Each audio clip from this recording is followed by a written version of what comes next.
श्री शिव पंचाक्षरी स्तोत्र।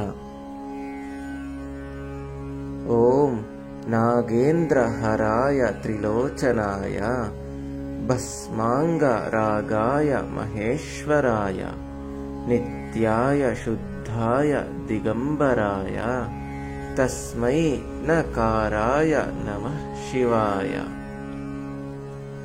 मंदाकिनी सलिल चंदन चर्चिताय नंदीश्वर प्रमथनाथ महेश्वराय मंदार पुष्प बहुपुष्प सुपूजिताय तस्मै मकाराय नमः शिवाय।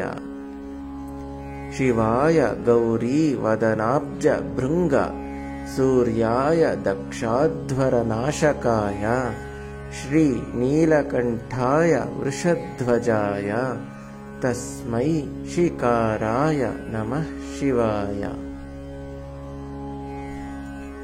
वसिष्ठ कुंभोद्भव गौतमादि मौनीन्द्र सेवार्चित शेखराय चंद्रार्क वैश्वानर लोचनाय तस्मै वकाराय नमः शिवाय।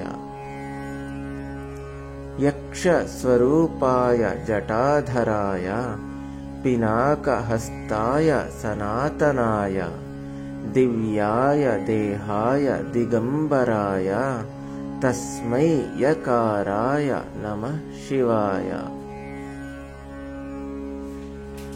पंचाक्षरमिदं पुण्यं यः पठेत् शिव सन्निधौ शिवलोकमवाप्नोति शिवेन सह मोदते इति श्री शिव पंचाक्षरी स्तोत्रं संपूर्णम्।